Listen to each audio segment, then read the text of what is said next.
In 1983, a Scot living in London tells police he's a murderer, something they already knew because of the smell wafting from his top-floor apartment. The question was how and why. What police didn't expect was how many. To the people who knew him, he was a nice guy, a champion of the downtrodden, but the reality was much different.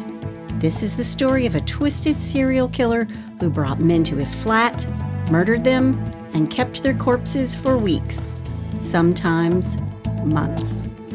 This is Dennis Nilsen, the kindly killer. Hey y'all, I'm Chris Calvert. And I'm her husband, Rob Potterworth. Welcome to Hitch to Homicide. For better or worse. Till death do us part.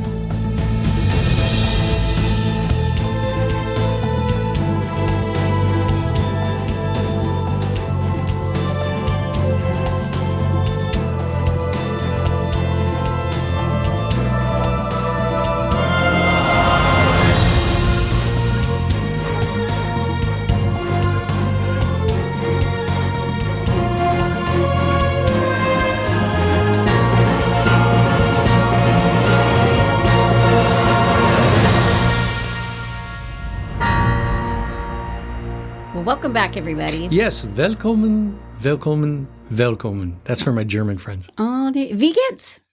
Whatever. I'm asking you, how are you? Wie geht's? Say wunderbar. Muy bien. No, you're wonderful. Wunderbar. Wunderbar. Mm-hmm. That's right. Ja. Ja.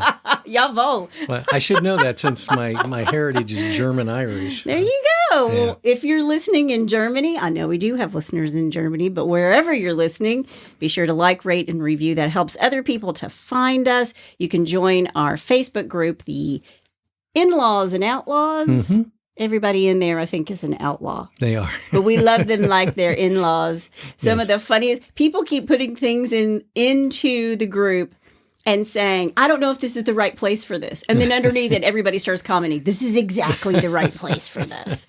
So if you need a good laugh, go in and join the In-Laws and Outlaws. We would love to have you in that great big family of ours. Come on now. Come on in. This is a really interesting case. Well, I got my coffee and I'm ready to listen. There is a documentary right now on Netflix about this very killer. I did all my research first and watched the documentary last. Okay. But it is in my sources. All right. And before we get started, let me thank a few of them. Newsweek, Radio Times, Murderpedia, Wikipedia, The Nilsen Tapes on BBC, WalesOnline.com, The Daily Record, TheScotsman.com, which just makes me think of like Sam Heughan, the hot Scot. Sorry. Crime and Investigation, The Herald Scotland, TheWrap.com, The Dangerous Stranger by Catherine Ramsland, who is one of my favorite authors and teachers. She's an amazing woman. If you haven't read anything by Catherine Ramsland, she always used to teach at Writers Police Academy. Loved that. She's one of my favorite. The Netflix documentary, Memories of a Murderer, the Dennis Nilsen tapes, and The Big Book of Serial Killers by Jack Rosewood and Rebecca Lowe. We're going across the pond today. That's the welcome you should have said. What do they say in England? Yo? Oi. Oi. Oi, Nah. oi, oi. Isn't that kind of like hey? Yeah, Oi. it is hey. All right, let's do it. Dennis Andrew Nilsen is born on November 23rd, 1945 in Fraserburgh, Scotland, to a Scottish mother and a Norwegian father. His father, Olav Magnus Mokshem. Olav Magnus. Two great names. Oh, yeah. He took the surname Nilsen. Okay. He was a Norwegian soldier, and when the Nazis conquered Norway during World War II, Olav was sent to Scotland for safety. It's there that he meets Elizabeth White, the daughter of a fisherman, Andrew White. They are married, and they have 3 children. Olaf Jr., because with a name like Olaf, you would definitely want to have a junior.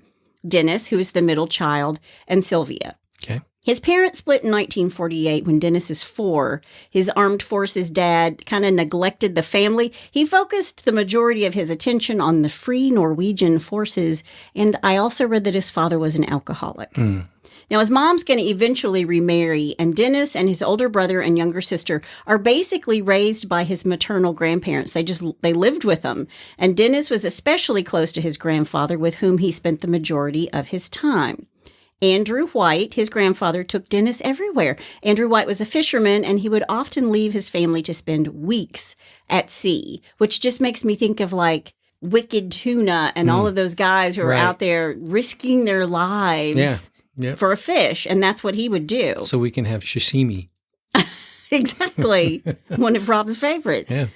On October 31st, 1951, following weeks of declining health, Dennis's grandfather suffered a heart attack while out fishing in the North Sea. Dennis has often credited this moment as when he began to withdraw from society. He was sent back to live with his mom again at this point. And Dennis has said that the death of his beloved grandfather was the first traumatic event to shape his life. His strict Catholic mother insisted that he view the body before burial. Oh, okay. And yeah. Dennis is 5. Yeah. Go look at your dead grandfather, who was the most important person in your life. Yeah, enough said. And when his mother tells Dennis that his grandfather is in a better place, he asks, why couldn't he have taken me with him to that better place? No. And whether this incident or his mother and his stepfather's lectures on the, quote, impurities of the flesh, end quote, helped shape him into what he was to become, nobody really knows. On the Nilsen tapes on Netflix, journalist Russ Coffey says that the death of Dennis's grandfather fused his ideas of love and death together. Wow. In the same documentary, Dennis's mom describes him as a regular boy, but Dennis says he was, quote, an inwardly troubled boy who nobody seemed to notice, end quote. I think he was a lonely kid. Yeah. After the death of his grandfather, Dennis's personality changes. He becomes more subdued, and he pushed away adults who were trying to show him any affection. A few years later, when Dennis is 8, he has a near-death experience when he almost drowned in the sea, and following the initial panic, he became calm, and he was convinced that his grandfather was coming to save him. Wow. Instead, he was rescued by an older boy who was playing on the beach. His mother remarried not long afterwards, and they moved further inland away from the sea. She also had 4 more children and really didn't give much time or attention to Dennis. Okay. Growing up, he never exhibited rage, cruelty to animals or other children, or any type of aggression typically associated with conduct disordered boys who become killers later in life. He doesn't have any of these traits. In fact, he was horrified by cruelties that he witnessed by others. Wow. Like he had a really big, soft heart. Yeah. Loved animals. Yeah, because that's usually a trait of a serial killer to kill small animals like that. Yeah. They start small. Yeah. Mm-hmm. Yeah. No, not Dennis. Once he helped to search for a man who had turned up missing, and he and a friend found the man's corpse on the banks of a river. The man had wandered out in the night and had drowned. The body reminded Dennis of his grandfather, and he felt oddly distant. Like when he's like looking at this, it's almost like he wasn't shocked. He could distance himself from that dead body. Yeah, you could disconnect. As a kid. Yeah.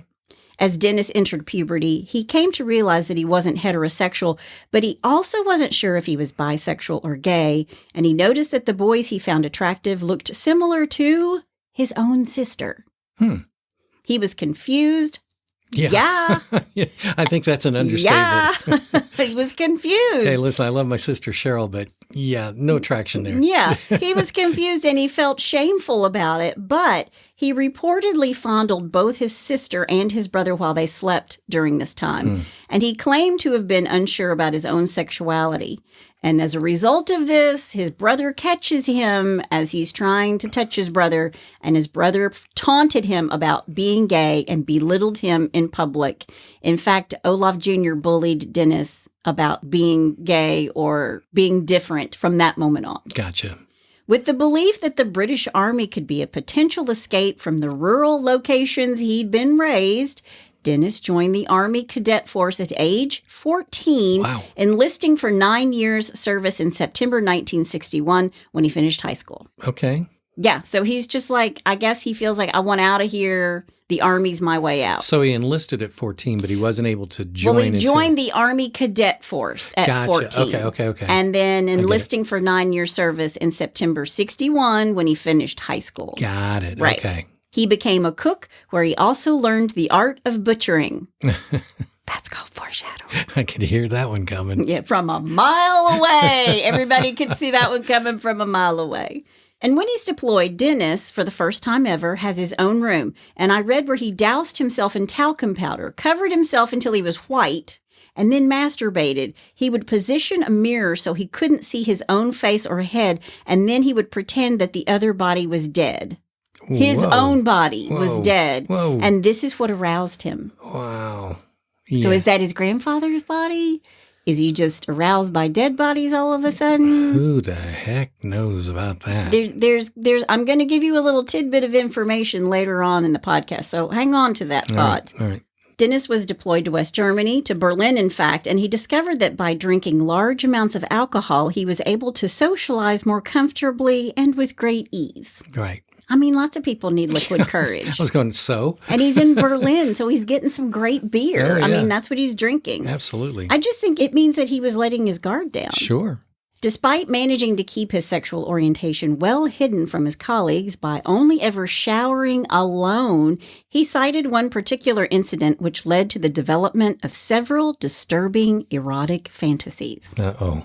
While serving as a private in West Germany, he and a colleague drank themselves into a stupor, which resulted in Dennis waking up on the floor of his flat. And although nothing had happened between him and his colleague, the incident fueled a series of fantasies which involved a young, slender male sexual partner being completely passive, unconscious, or deceased. Wow. That's also called foreshadowing. So much foreshadowing. Yes. Yeah. Dennis was deployed to South Yemen in 1968, where violent ambushes and abductions were taking place, and several of his companions were actually kidnapped and murdered. And Dennis almost met the same fate when he was abducted, but he was able to fight back and escape. After Yemen, he was sent to serve in Cyprus and Britain before being sent back to Germany. Then in 1972, Dennis retired from the Army and decided to become a police officer, a copper. Okay. He joined the Metropolitan Police and moved to London to begin his training. It was at this time that his brother outed him to his mom as being gay. Okay. Hey, Mom, Dennis is gay. I mean, when I read that, I was like, oh my gosh, that's such a big brother thing. Hey, Mom, I'm telling on Dennis. He's gay. 1973 marked Dennis's police training completion, but he claimed that his early months on the force were lonely and that he consistently longed for the companionship he had become accustomed to in the Army. So he was around guys all the time, and he liked that in the Army. Sure. And now he's kind of a loner on the police force. Right. I also heard or read that the London police force at this time, they were homophobic. We didn't really want gay guys on the force. Yeah. What year was this? 1973. 73. Yeah. Good Lord. Yeah. Yeah. So he's a miserable junior constable in London, and he starts drinking alone in the evenings, and he begins visiting gay bars where he engaged in casual sexual liaisons with other men. So he's getting drunk, picking men up, and having sex. Yeah. A year later, he left the police and took a job briefly as a security guard, but then finally began work as a civil servant in a London job center. He liked this job. And since we're in America, we have loads of listeners in England. I just wanted to clarify that the job center is exactly what it sounds like. It's a government-funded employment agency and social security office that can be found in most cities, whose aim it is to help people of working age find employment in the UK. So he decided to leave the police force to join this the job center, right. Okay. He's going to help people. Okay. He wants to help people find jobs. Okay. I did read that about 15% of these centers have now closed, but in the 70s, they were brand new and they were replacing the employment exchanges. It was kind of like Monster.com before Monster.com happened. You would walk in and you would say, these are my skill sets, and then they would help place you with somebody who needed those skill sets. Right. Which is pretty cool, actually. Yeah. They were doing the footwork for you. Yeah, very cool. Also in 1973, Dennis met a man at the job center. His name was David Painter, who was looking for a job, not as a painter, by the way. Dennis later ran into him on the street, and the two of them went to Dennis's flat. David gets into bed and falls asleep. He wakes up to Dennis taking photographs of him, and he begins fighting Dennis. And Dennis is actually injured enough after this little kerfluffle. He's injured enough to go to the hospital, and he's questioned by police, but then he's released. Okay. Then Dennis fell into a life of casual pickups, but was troubled with how transient and superficial they were. Well, that's what a hookup is. Yeah. I mean, they are superficial. Was he looking for a proposal? Well, he wanted something more enduring. That was the word I read. Right. He wanted something enduring. He was ready to commit if only someone would commit to him. His fantasies in the mirror developed more bizarre qualities. Now he thought of the other body as being dead, a state he perceived as emotional and physical perfection. Wow. He even used makeup to achieve a better effect, including mixing up some fake blood to make it appear that he had been murdered. Jeez. He's looking at himself in the mirror. Wow. He imagined someone coming in to take him and bury him. I don't get it. Yeah. And he will later say that it sometimes worried him to be so in love with his own dead body. You think? That sort of takes narcissism to a whole new level. Yeah, You're not just narcissistic and it's all about you, but it's all about your body being dead. You want Yeah. to be dead. yeah. I guess he wants to be dead like his grandfather. I'm not a psychiatrist, Yeah. but I play one on this podcast. Yeah, he's knuckin' futz. Yeah. In 1975, he moved into 195 Melrose Avenue in North London, a ground floor flat with a garden, with a man named David Galosian, a 20-year-old who denied that their friendship was homosexual. I've read that they were lovers. I've read that they weren't lovers. So who cares? Who Right. knows? Yeah. They bought a puppy, which they named Bleep, and then added a cat. And I thought it was funny. There was no record of what the cat's name was. They wanted to say everybody had a record of what the dog's name was. Then they added a cat. I'm sorry, cat people. I just thought that was funny. Bleep? Bleep is the dog's name. He's black and white.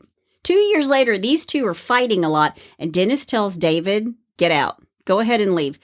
Afterward, however, he feels really afraid that he's going to end up alone. Like he's like, get out of the house. I'm tired of fighting. Sure. And then suddenly he's alone and it's quiet. And he said, quote, loneliness is a long, unbearable pain, end quote. Yeah. And therein lies the root of it all, right? Yeah.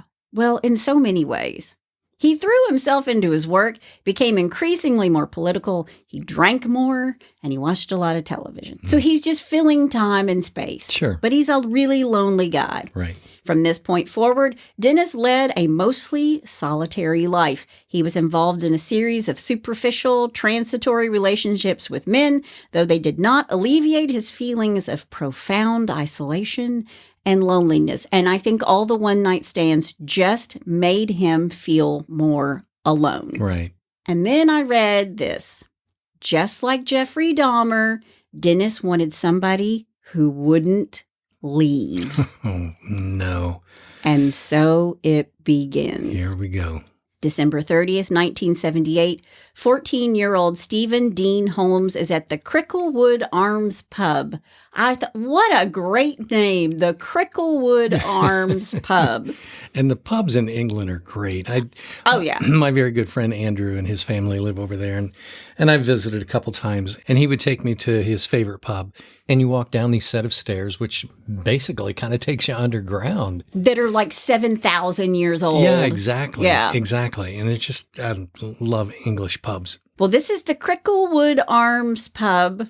If you've ever been to the Cricklewood Arms Pub, let me know. 14-year-old Stephen had been at a pop concert. Stephen was born on March 22nd, 1964 in Ireland. And at the Cricklewood Arms Pub, I just like saying it, Stephen is trying to get an ale. 14-year-old Stephen's trying to get a drink. But he's unsuccessful. Also at the pub that night, Dennis Nilsen, who's already been drinking a bit that night and is feeling loose, you know? He got the liquid courage. Oh, yeah. And he invites Stephen to come back to his apartment at 195 Melrose Avenue. Stephen accepts. Dennis will later say that he thought Stephen was older. I bet. He was only 14. Yeah. These two will drink until they fall asleep. When Dennis wakes up the next morning, he looks at Stephen sleeping and was scared that the boy would leave. Dennis would have to spend New Year's Eve all by himself. He ran his hand over Stephen's body, becoming aroused. His heart pounded, and he began to sweat. He watched the young man sleep and looked over at the pile of clothing they had both discarded. He spotted his tie, so he got out of bed to retrieve it. Here we go. Using a necktie, he strangled Stephen until he was unconscious.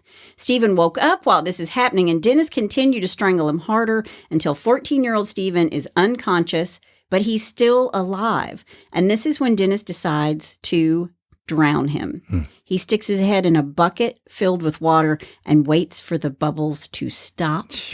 When they do, Stephen is dead. Wow. Dennis made himself a cup of coffee and smoked several cigarettes. He's figuring out what to do next. His black and white dog, Bleep, came in from the garden and sniffed at the corpse in the chair. He ran the dog off, removed the tie from Stephen's neck, and just stared at him. Then he got up, put a towel over the window, and hoisted the corpse onto his shoulder to carry it to the bathroom. Gently, Dennis put him into the tub, ran water, and washed his hair. Quote, he was very limp and floppy, end quote. He struggled to get him out of the tub and dry him off. Then he took him back into the other room and put him in the bed. His new friend was not going to leave him now.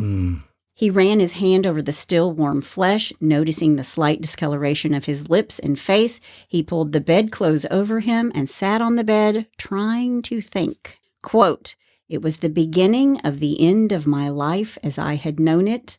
I had started down the avenue of death and possession of a new kind of flatmate, end quote. Wow.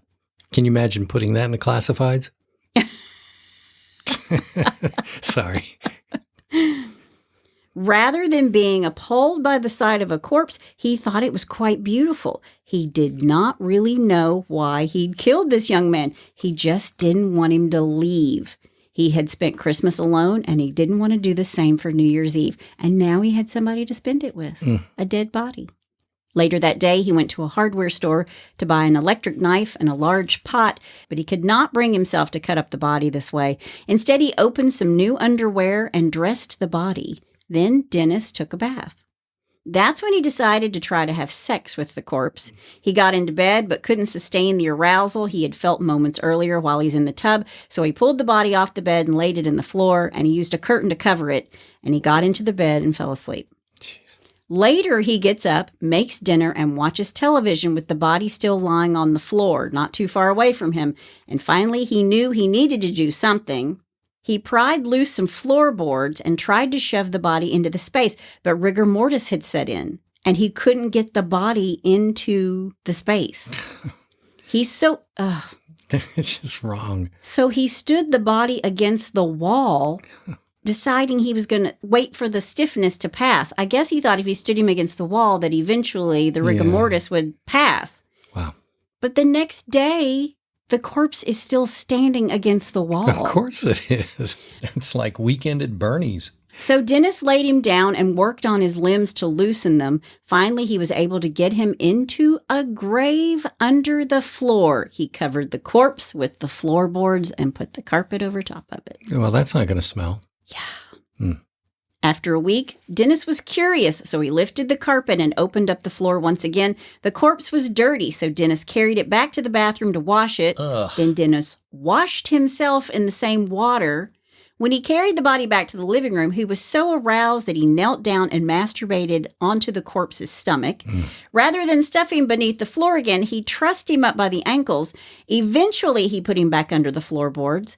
The body stayed there for 7.5 months. Ugh. Until Dennis took it out and burned the remains in a bonfire. He would always add rubber, like a rubber tire, to the fire to mask the smell of burning flesh. Wow. And then he would rake the ashes into the ground. 1 year later, August 1979, Chinese student Andrew Ho goes home with Dennis. Andrew Ho wants to try some bondage play with his new friend. Dennis lures him to his flat on Melrose Avenue on the promise of sex. And then Dennis slipped a tie around Andrew's neck and told him he was playing a dangerous game. When Dennis doesn't play but actually begins to strangle Andrew, he manages to flee the apartment and goes straight to the police department to report the whole thing. But no charges are ever filed. What? No charges are Why ever not? filed. Don't know.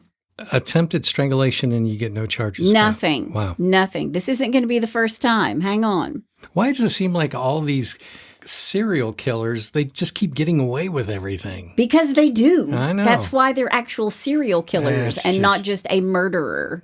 There's not just one dead body. Well, There's more than one. If they'd get them the first time, they wouldn't be serial I killers. agree. Okay, whatever. December 3rd, 1979, it's lunchtime at the pub. Canadian student Kenneth Ockenden agrees to go with Dennis on the promise that he will show him some of London's most popular sights. Kenneth is flying home to Canada the next day, and these two drink together for a few hours, and then Dennis proceeds to give Kenneth a grand tour of London that ended at his flat at 195 Melrose Avenue. Okay. Dennis and Kenneth get along really well, and the longer Kenneth stays with Dennis, the more Dennis doesn't want Kenneth to go back to Canada. This is always a bad sign. They listen to some music, and while this is happening, Dennis strangles Kenneth with an electrical cord from the headphones he's wearing. Then he drags him across the floor, listens to several pieces of classical music, while Kenneth's body is laying next to him. This is like Silence of the Lambs. It really is. It's so scary. Yeah. And he's so calm about all of it. Yeah. When he was finished, he placed the corpse in bed and slept with it for the rest of the night, caressing it frequently. In the morning, Dennis stuffed the body in a cupboard, tossed out the clothing, and went to work.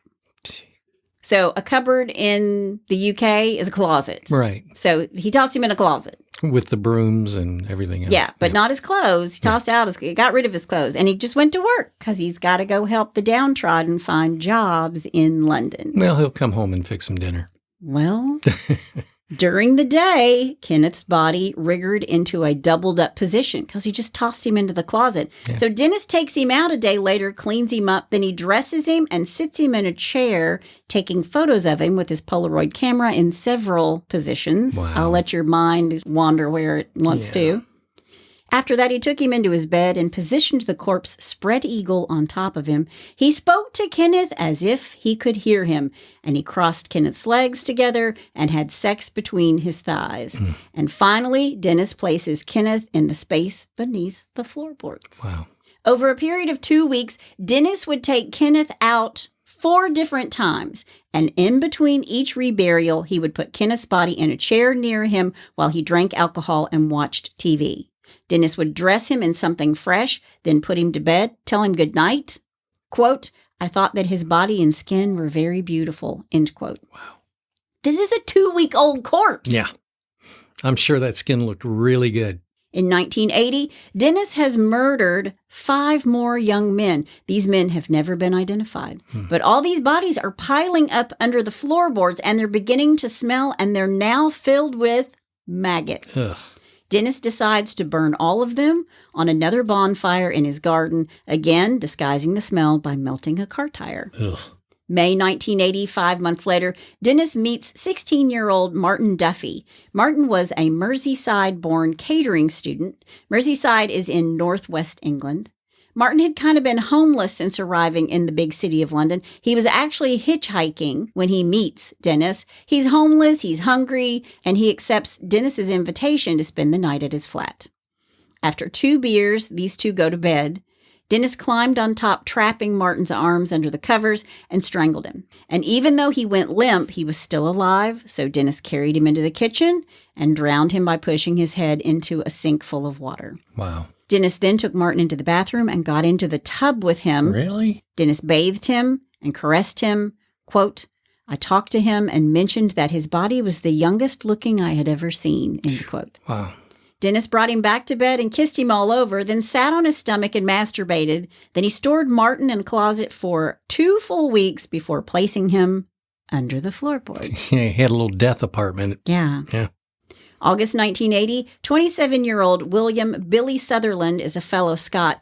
Billy left his home in Edinburgh's Muir House for London in August of 1980 to find a job. He'd worked as a chef in London previously and wanted to find another chef position. Mm-hmm. So he visited the London Job Centre where Dennis worked. And Dennis, being a former army cook, suggested that the 2 of them should have a drink. I also read that Billy slept with men for money. So maybe it was one, maybe it was the other, perhaps it was both. Right. Maybe he was a sex worker when he couldn't find work as a chef or as a cook. I don't know. Right. But when I get the information, I put it in the script. Billy followed Dennis to 195 Melrose Avenue. Dennis will barely remember strangling him, but he does find his dead body in his home the next morning. Jeez. He just wakes up with the dead body. So he drank so much he just doesn't even remember. Well, that's what he says. Right. He's pretty detailed with all the other Yeah, stuff. that's why this is so weird. That all of a sudden I don't remember killing him, but he was in my room. Mm-hmm. Okay.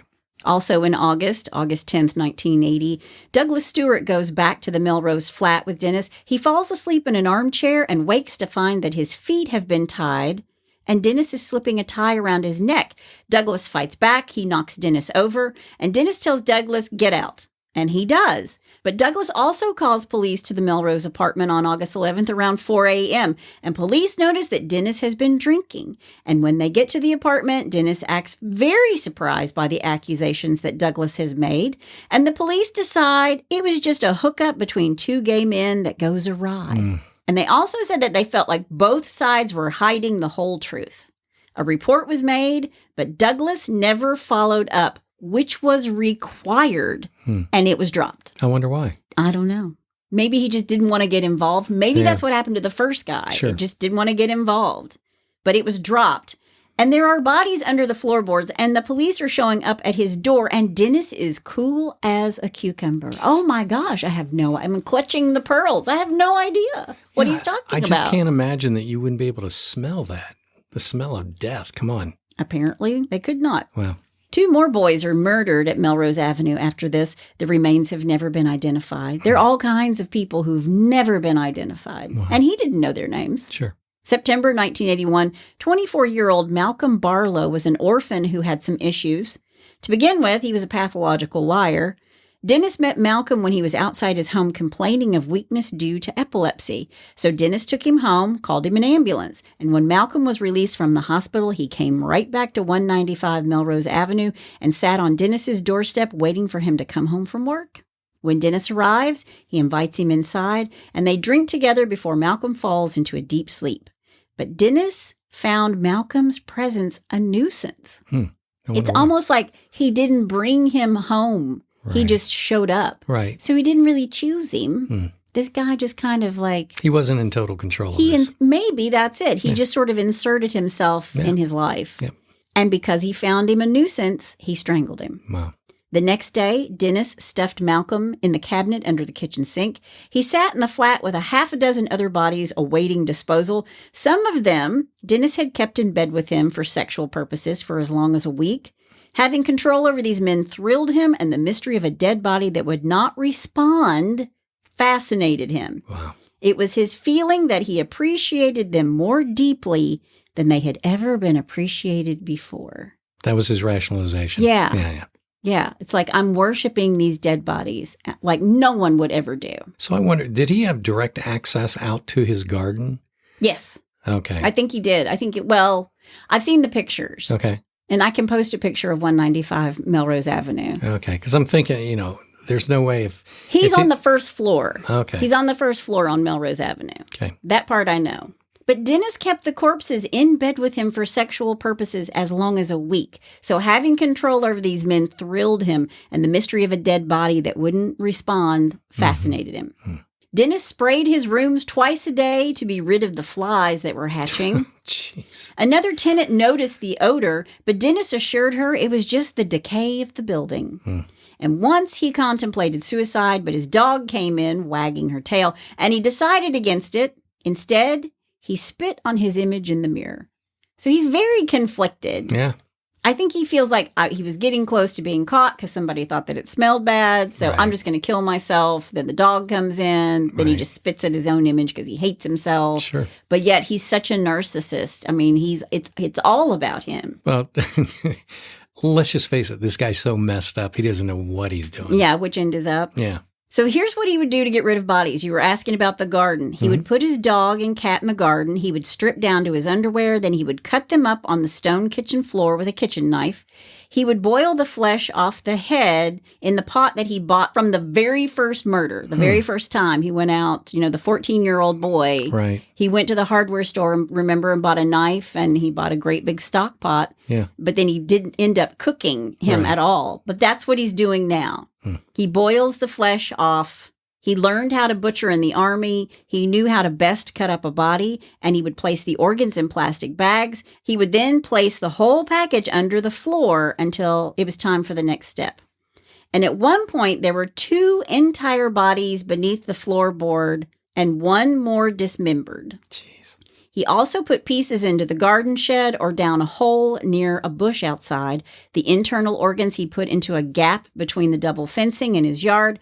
A few severed torsos he stuffed in suitcases when he could. He dragged the bags and the suitcases out to the yard and burned the bodies just a few feet away from the garden fence. Wow. And nobody ever asked him about these activities or tried to stop him or said, hey, what you burning over there? Well, too. They just thought it was rubbish. Yeah, and these flats are fairly close together. So if somebody's burning a tire, yeah, you think you'd go, hey, dude, do you mind? So not only did no one ask about the fires, at one point, Dennis's apartment is vandalized and detectives had to investigate, and they remained completely unaware that they were standing on top of the remains of two men underneath their floor. And they didn't smell a thing. Apparently didn't smell a thing. I need to find out what kind of air freshener this guy was using because that's some good stuff there. Yeah. In mid-1981, Dennis's landlord decides to renovate the ground floor apartment Dennis is living in. He offers him £1,000 to vacate, to which Dennis says, no thanks. Nope, you got yourself a deal. Oh. You got yourself a deal. Oh, wow. But before he left, he burned the last few bodies he had under the floorboards. I read that the children would come from the neighborhood to watch his big bonfire. And because they burned all day long, Dennis would always be kind to the children and warn them, don't get too close. Don't get too close. Wow. And I also read that in one bonfire, Dennis actually spotted a human skull in the center, and he sort of went into the fire to crush it with his boot into ash. And then when the fire burned down to nothing, he would rake the remains of the men into the earth. Now, right before he has to move to his new place, he checks around. He's it's like leaving a hotel room. You want to make sure you're not leaving anything behind. Yeah. He's leaving his flat looking for body parts. Wow. And he nearly forgets that he had placed the hands and arms of Martin Barlow near a bush. And he took care of that detail, and then he drove away. And he's thinking in his head, I'm going to put this part of my life behind me. So I think that's why he took the $1,000. It's a fresh start. He's going to go someplace else. He's not going to do this anymore. Maybe he's saying that to himself. Dennis then moves to 23D Cranley Gardens in London. The problem with this new flat in Cranley Gardens, well, it's a lot smaller. There's no room under the floorboards because Dennis is actually in the attic. That's a problem. There's no garden in the back to burn bodies and to rake them into ashes into the ground. And I thought about this, when you look for a new home, perhaps you want extra closet space but Dennis wanted floorboard space, basically. Yeah. And a garden. And a garden. And I also, while I was researching this and writing this episode, all I could think about was Edgar Allan Poe's Telltale Heart. Because remember, he cuts the man up and he puts him under the floorboards and the police come and he can hear that heart beating. Nobody else can hear it. Right. But he can hear the heart beating, and finally he tells the police, dig it, he's right here, dig him up, he's under our feet. Yeah. And I just kept thinking about that the whole time. Right. It's not long after moving that Dennis is back to his old tricks. Well, of course he is. You can't change a leopard's spots. On November 3rd, 1981, it's Dennis's 36th birthday. He meets Paul Nobbs. Paul is a 19-year-old student who just happened to be gay. Do you notice that all these men are younger? Yeah. They all seem to be younger. Oh, yeah.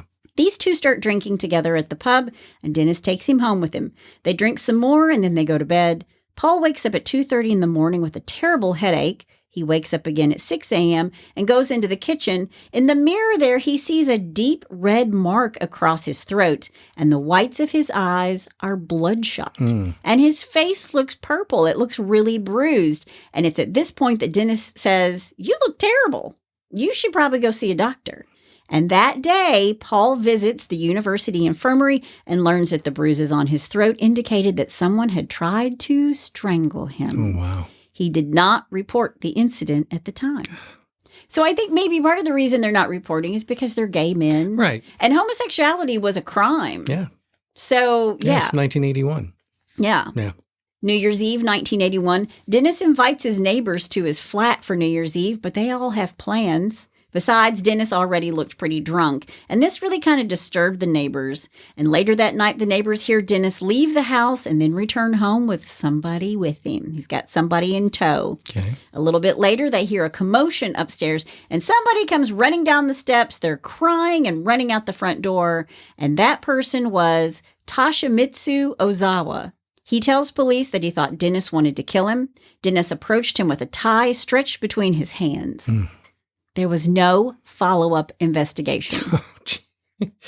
This guy's probably had, how many reports have been done on him? Well, let's see. They've come to the house, 3 men, and they've come to the house twice, once for vandalism and once for the guy who said, told the police to come at 4 a.m. I mean, do you think part of this had to do with the fact that these were gay men, so they were like, we don't need to follow up on this? Yeah, I do. In fact, one of the articles I read was that because they were gay men, they didn't really care. It wasn't It wasn't a top priority for them. There you go. Yep. March 1982, 23-year-old John Howlett walks into a pub and recognizes a man he had once had some ale with and some long conversations. It's Dennis. No. These two start yakking and decide to go back to Dennis's place at Cranley Gardens. When they arrive, they drink some more, and then the two of them get into Dennis's bed. Dennis watched John as he slept for a while. That's creepy. Yeah. They always say that if you're in love when you watch somebody sleep. Yeah. Honey, I don't watch you sleep. I'm sorry.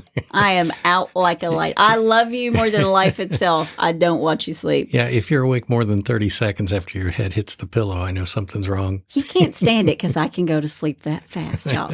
Just like that. But Dennis is watching John as he sleeps, and then he took a loose upholstery strap off an armchair and used it to strangle John. John wakes up and begins to struggle. At one point, Dennis feared he would be overpowered, so he tightened his grip as John fought for control. Then he struck John in the head, and John goes limp. Dennis kept the strap on him until he was sure he was dead, and then went shakily into the other room. Shakily. I liked that. A lot of these are his words. He went shakily into the other room. He soon became aware that John is still alive. He lopped the strap around his neck again and held it for 2 or 3 minutes. However, John's heart is still beating, so Dennis dragged him into the bathroom and drowned him. Dennis leaves John there for the rest of the night. He also called John the guardsman. And guardsmen are famous for standing outside Buckingham Palace in the red uniforms. Right. But British Army guardsmen are also fully trained combat soldiers. So I don't know if he was an army guy or if he was standing outside of Buckingham Palace. Or if he just fought like one. Yeah, but in the end, he didn't win. Yeah. So It's kind of hard when you got a strap around your neck. An upholstery strap. Yeah. So there are no loose upholstery straps on the chairs in our bedroom, honey. So if I do watch you sleep. Yeah. I'll let everyone know I actually sleep with one eye open. Yeah. Yeah. Yeah, you've always said that about me. Mm-hmm. Dennis then puts John's body into a closet while he decides, I got to figure out how to get rid of this because I'm on the 5th floor. I'm all the way on the top of the house. It's cut up into 6 apartments and he's in the very tip top of the house. Right. So he decides to cut John into small pieces. He dismembers John's body. Then he boiled some of the flesh in his kitchen, along with the head, the hands, the feet, and the bones were separated from the flesh and put into the trash. Some larger bones he hurled over the back garden fence into a waste area, and he placed others in a bag, sprinkled inside with salt, and stored them in the house in a tea chest that he covered with a red curtain. The organs and flesh are flushed down the toilet. Ugh. And I wrote in the margin, that is not a low flow tank. No. You used to have great toilets that really flushed, and now we have to conserve water. And so you get those low flow tanks. And I'm just thinking to myself, what kind of toilet can you flush human organs down? These days, if you've got 2-ply TP, you got to get the plunger out. Sorry.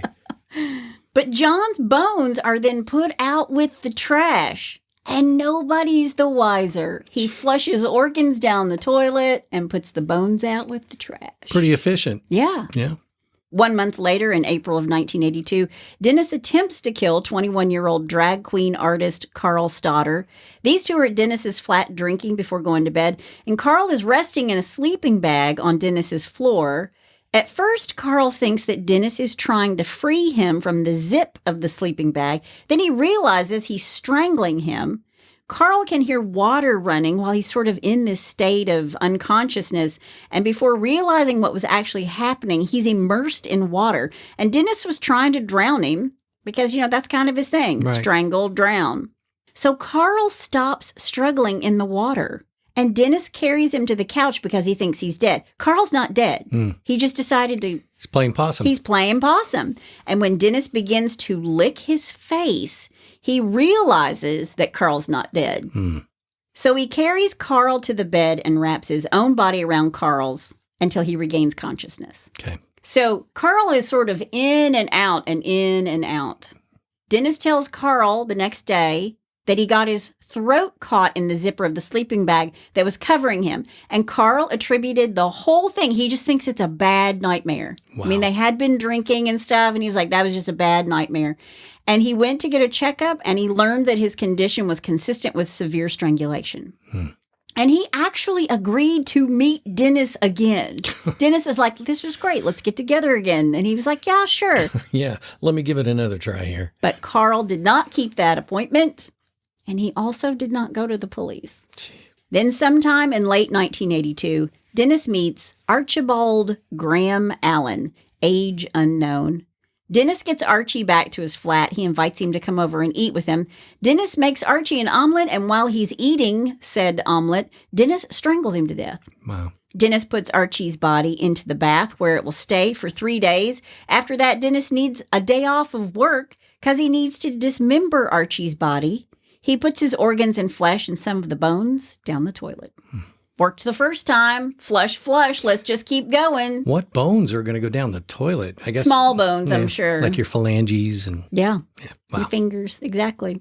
January 26, 1983, 20-year-old Stephen Sinclair was on drugs the day he was in Leicester Square and walked away with Dennis Nilsen.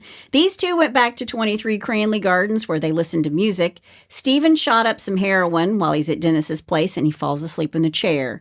Then Dennis went into the kitchen and located some thick string. The string was too short, so he attached it to a tie. He draped the whole thing around the sleeping man's knees and poured himself a drink. Dennis made sure Stephen was in a deep sleep, and then he used the string and tie ligature to strangle him. He struggled slightly and then went unconscious. Afterwards, Dennis removed bandages from Stephen's wrists and discovered the young man had tried to kill himself just days before. Wow. Dennis washed Stephen's body and applied talcum powder to him before laying him on his bed. He placed different mirrors around the bed and undressed himself and lay beside Stephen's corpse. He experienced a feeling of oneness and thought that this was surely the meaning of life and death. He talked with Stephen as if he were alive. The dog jumped into the bed with him and sniffed Stephen. Dennis turned the young man's head toward him and kissed it. He slept with the corpse of Stephen for the night. Wow. Days later, he dismembered the body and disposed of it in trash bags while he either stored it in a wardrobe or within a drawer located beneath the bathtub. Now, Stephen Sinclair's body got the same treatment as the two preceding it. He boiled the head, hands, and feet, placed the rest in plastic bags. He put one part in a cubbyhole in the bathroom, and the others went into the tea chest, and some of the flesh and organs were flushed down the toilet. So I have a question, and this just has to do with physiology of a corpse. After it's been dead for a while, let's say 3 days, when you cut into it, does it bleed or has the blood coagulated and it's just... So the blood will pool wherever the body is. Right. Yeah. Because I'm wondering if he's cutting these things up, there's got to be blood everywhere. Well, the human body has, and I only know this because of our next case we're going to record, the human body has between a gallon and a gallon and a half of blood. Okay. That's a lot of blood. That's a lot of blood. That's a lot. Yeah. But it's harder to cut up a dead body than it is to cut up a freshly dead body or a live body. I'm Yeah. just wondering how he kept everything so clean. Well, he's a butcher. Yeah. And the blood will, wherever the body is, like if it's laying flat, that's one of the ways that coroners, sort of judge the time of death, Right. is because the blood pools, gravity it's not coursing through your veins anymore. Right. So it pools wherever you're laying. So the underside of you would be purple Okay. All because right. that's where the blood is pooling. It's, So yes, it has coagulated. okay. It has. All right. Things that you want to know. Mm-hmm. Dennis may have dumped some of the large pieces because a man found a bag ripped apart near his garden some distance away from Dennis's flat, which contained what looked like a rib cage and a spinal column. Hard to flush those. Yeah. He didn't report it, and then it disappeared within a few days. It was never tied to Dennis. Wow. There were 5 other tenants at 23 Cranley Gardens, but none of them knew Dennis very well. During the first week of February, one of them noticed that the downstairs toilet was not flushing properly, so he tried to clear the blockage with acid to no avail. Other toilets seemed to be functioning poorly as well, but Dennis denied that he's having any problems with his. I don't have a problem with my toilet works fine. A plumber arrived to investigate, but his tools didn't work. Yeah, the snake's not going to work on that. Yeah, a snake trying to remove a rib cage or a... Yeah, not going to work on that. So he calls in a specialist. Dennis feared that his own activities might be at the heart of the problem downstairs. You think? So he stuffed the rest of Sinclair's body into plastic bags, along with the partially boiled head, and he locked the remains in the closet. He stopped flushing his toilet. Just stopped flushing his toilet altogether. Oh, wow. 2 days later in the evening, a company called Dino Rod arrived to examine the blockage. Here's the specialist plumber. Deciding it was all underground, the technician, Michael Catran, went into a manhole beside the house. Here we go. He noticed a peculiar smell. Catran was convinced it was from something dead. Yeah, it is. He spotted sludge about 8 inches thick on the floor of the sewer and found that it was composed of 30 to 40 pieces of flesh. Ugh.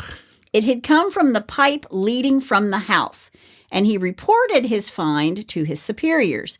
And the tenants gathered around him as he phoned, including Dennis. So they're all standing around the specialty plumber, including Dennis. And he mentioned that they might have to call the police. And Dennis invited him up for a drink. No. Okay. No. But here's what he does say. Here's what Michael, the specialist, says. I'm paraphrasing. It's night.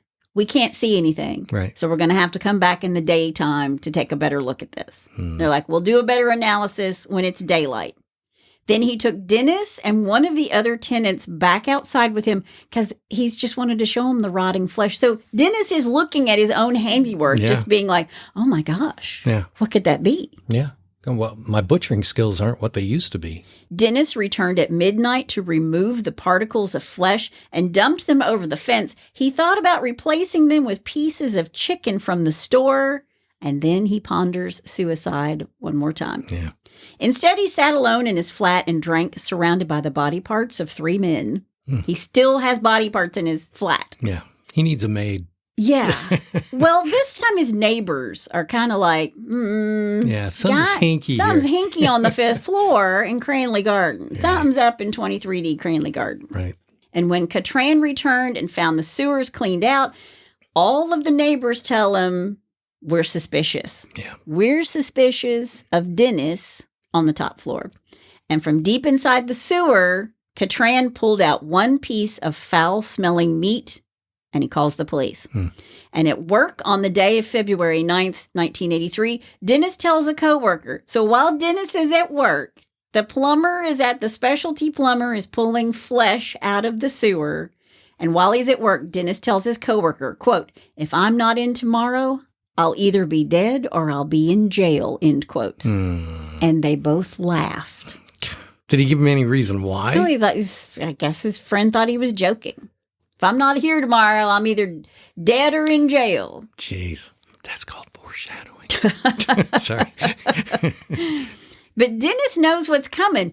And when he stepped into the dark hallway to go to his flat on the evening of February 9th, 1983, he found 3 men waiting for him. Detective Chief Inspector J told him that they had come about his drains. And he told Dennis that human remains were blocking them. And Dennis acts shocked. And then he says, well, where did it come from? And while they're all standing there, police can smell the decomposing flesh wafting out from underneath Dennis's door. And the officers ask him, where's the rest of the body? And Dennis took them inside and showed them the body parts in his closet. I believe the quote was, quote, don't mess me about, where's the rest of the body, end quote.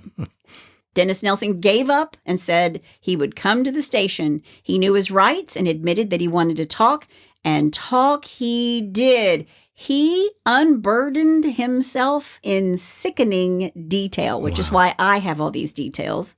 The more he talked, the more the police realized that they had been given clues over the past 4 years, and that if they had acted differently, they might have stopped the killing spree much earlier. There you Exactly what you said. Yep. When the officers asked if there were more victims, Dennis stated that he would tell the long story at the police station, and on the drive to the station, one of the officers asked if the remains belonged to one person or two. And Dennis said, quote, 15 or 16 since 1978, end quote. Jeez. A search of Dennis's closet uncovered several bags of male remains in various stages of decomposition. These were all taken to a mortuary for examination. They find them because Dennis told them to look in the tea chest and under a drawer in the bathroom. He also pointed them toward his former apartment where he had killed, quote, 12 or 13 men, end quote. He admitted that there were 7 others whom he had tried to kill and had failed. At the police station, Dennis made a full confession and showed police where remains had been destroyed at his former place at 195 Melrose Avenue. Dennis talked almost obsessively to police about his crimes, and the British press had a field day, especially after learning that Dennis was a qualified butcher and an ex-police officer. Oh, wow. Dennis himself was nothing but cooperative with police. He detailed exactly what to look for and where to look for it, and the subsequent search led to one of the most painstaking archaeological excavations for human remains ever recorded in the UK. Is that right? Yeah. Wow. Officers who dug up Dennis's garden on Melrose Avenue found hundreds of human teeth and body parts, as well as skin with a tattoo on it and false teeth. At the police station, Dennis said, quote, "The victim is the dirty platter after the feast, and the washing up is an ordinary clinical task," end quote. Wow. Yeah, because teeth don't burn. Bones are really hard to burn. Even when a body is cremated, there are still bone fragments. Yeah, but teeth, they're there forever. I think some teeth, well, I don't know. Maybe. Yeah, we may have to do a Hey Siri. No. No. Dennis's formal questioning began on February 11th, 1983. It lasted over 30 hours and spread throughout the week. Dennis talked about his techniques and helped the police to identify parts of the victims. He did not really require much prompting, and he also exhibited zero remorse. He claimed later that his professional training allowed him to feign calmness so the officials could take down the information. He told them what they would need for the conviction, but nothing personal. Privately, he was afraid and deeply disturbed by what he had done. I don't know. That's what he said. Sounds like a split personality. Thanks to Dennis, it was possible to find the various pieces of bodies and assemble them into a person, as they did with Stephen Sinclair. His lower half was in a bag in the bathroom, and from there they could only figure out which torso was his along with the rest. With a definite identity, they were able to charge Dennis and hold him pending further investigation. Okay. A lawyer was now appointed to Dennis, a man named Ronald T. Moss, who listened with the police to Dennis's detailed confession. He was satisfied that Dennis understood what was happening, and after the confession, Dennis was taken to Brixton Prison to await his trial. He was troubled by the reaction of the press that immediately followed his arrest. Quote, "No one wants to ever believe that I'm just an ordinary man who's come to an extraordinary and overwhelming conclusion," end quote. Okay. If you say so, dude. As for Dennis's trial, his confessions made it a straightforward affair. In fact, he wrote over 50 notebooks of his memories to assist the prosecution and also drew a series of, quote, sad sketches, end quote, showing what he had done to some of his victims. The only question now was whether to find him guilty of murder or manslaughter, because if they can prove diminished responsibility, which is the insanity plea in the United States, it's manslaughter, not murder. He knew what he was doing, though. Yeah, by reason of insanity. For his trial, Dennis was assessed by 2 psychiatrists to determine whether he was or was not sane. They found he had difficulty with his emotions, the only one he could ever express being anger. One of the psychiatrists diagnosed him with, get this, borderline pseudo-normal narcissistic personality disorder.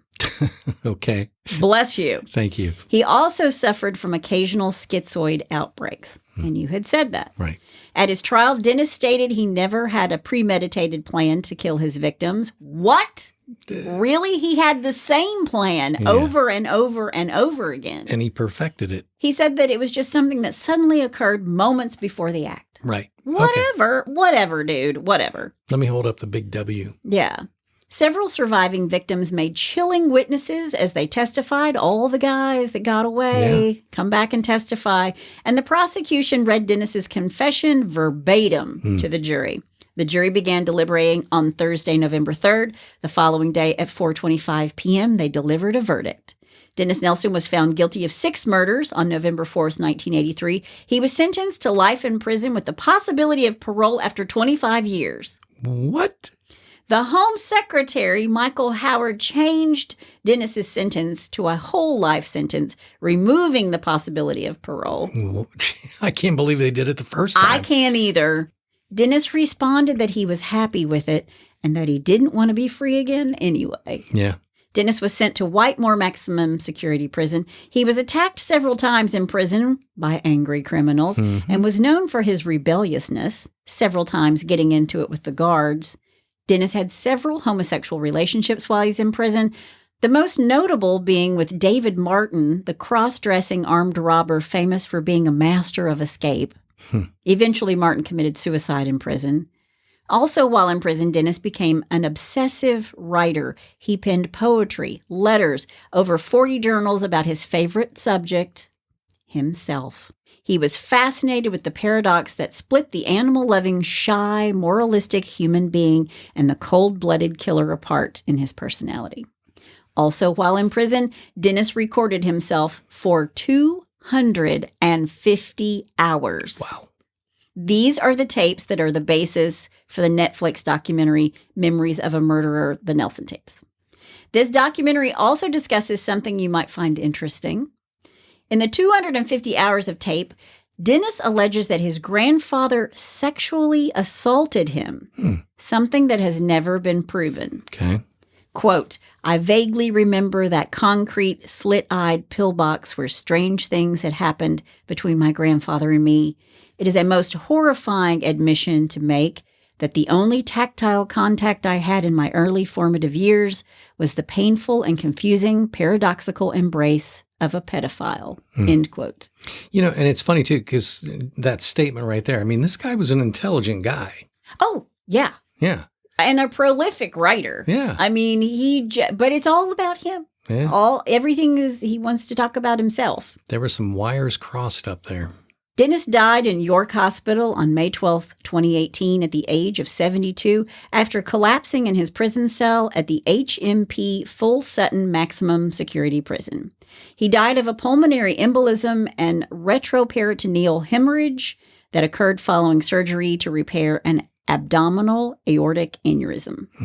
He'd been in prison for 34 years and suffered in, quote, excruciating stomach pain, end quote, as he slowly died over a period of hours, 2 hours. Wah. He was found, quote, lying in his own feces, steadily deteriorating, end quote. A fitting end. I was going to say, that's kind of poetic. A fitting end.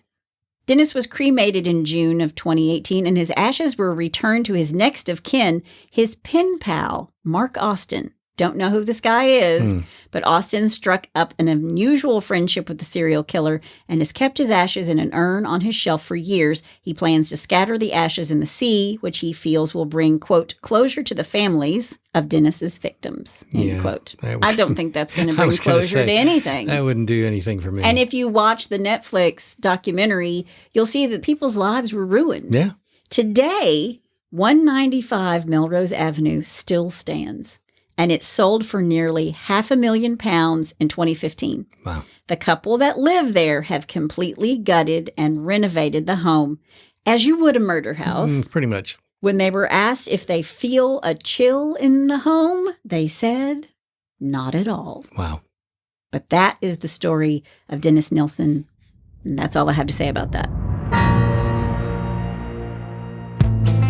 Hey, Hitch to Homicide listeners. This is Chris Calvert. I love doing research and writing about real crimes, but I also love writing about fictional people who commit horrible atrocities. When you're ready to take a break from true crime for fictional crime, go to chriscalvert.com, where you'll find all my books, including some free ones to get you started. Jane Doe is one badass chick who quietly hunts terrorists in the United States. The Sex and Lies books are all FBI and CIA cases with a little romance on the side. And coming summer 2022, Book 10 in the series, Sex, Lies, and Rock and Roll, releases. You can find all of these books everywhere, and if you like to listen instead of read, you can find them all on Audible. So go grab a free book or take a listen. I love all the characters I've written. I've given them pain, ruined their lives, make them suffer, and maybe even throw in a heroic death. Or maybe they live to fight another day. Check it all out at chriscalvert.com, and thanks for being a listener of Hitched to Homicide.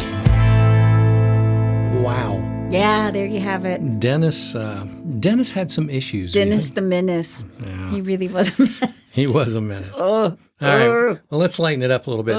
A good high school buddy of mine, he's the lead carpenter on the Food Network's TV show Restaurant Impossible with Robert Irvine.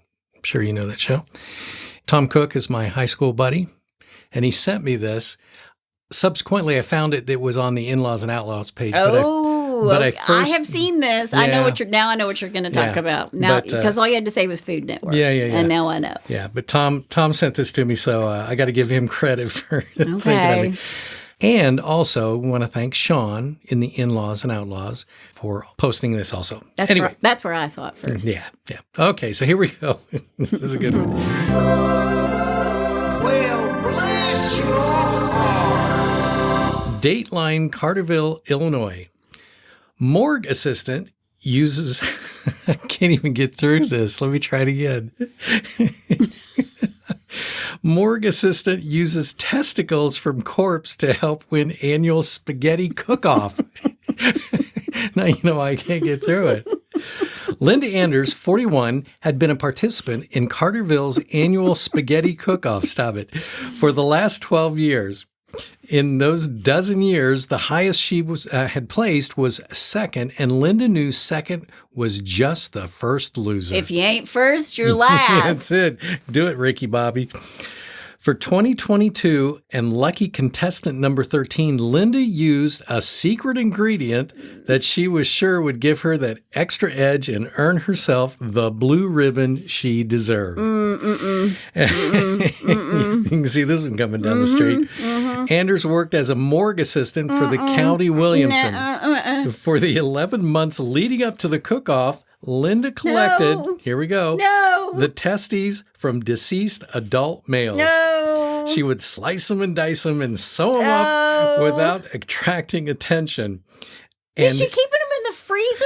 What's she doing with them? I don't want to know. How many months did you say? 11 months. Yeah, a year. Yeah. And who was going to notice the missing balls of a dead man anyway, right? Oh. The night before the cook-off. The dead men, they know. Those men are coming back to haunt her. Yeah, it doesn't matter if you're dead or not. Yeah, those men are coming back. Don't be messing around with the junk. The night before the cook-off, Linda was hard at work preparing her sauce and dropping balls. The next day, when the judges went around tasting all of the contestants' entries, her table had the most attention. Oh, my gosh. Judges were going back for second helpings, something they had never done with their previous entries. No. The time for the judges to crown the winner was soon approaching. One judge went back for thirds. No. Only there would be a problem on that third plate. And here it comes. No. On that third plate of spaghetti, that would derail all of Linda Anders' dreams. That problem? A prosthetic testicle. No. The judge chomped down on the meatball, and the silicone rubber testicle filled with the saline exploded into his mouth, and the jig was up. No. Upon closer inspection of Anders' meatballs, this discovery was made. The meatballs were not meatballs in the traditional sense, but human testicles.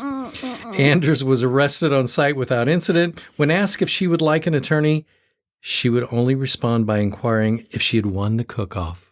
What? I didn't read that far. Looks like she dropped the ball when it came to quality control. Drop the balls. Ba-dum-tsh. She need not worry about her meals for the next 15 to 10 Oh my gosh. 10 to 15 years, according to the sources Oh my inside the district attorney's office. That's just, ugh. I'm not going to be able to eat spaghetti for a month. Oh my gosh. Where would you even think about that? You can't make that up. So, well, You can't make that up. You can't make that up. I can't even say bless her heart. No, you know what? Bless those men's hearts. Yeah, bless the guy's heart. Bless the dead men. We should name it Bless Your Parts. Bless. Oh, man. That's all I got to say about that. Uh-oh. Okay. We gotta go. We have to go. Okay. Oh, I didn't even knock my microphone. We gotta go. Okay. On that note, we gotta go. All right. So if you have a bless your heart. Oh, God. If you got to bless your heart, send it to us. Go to the website, hitchtohomicide.com. There's a pull-down menu, whatever. I think that's all we got today. That's my horrible, awful husband. And that's my sweet, innocent bride. Join us next time on Hitch to Homicide. Bye-bye. Bless your parts.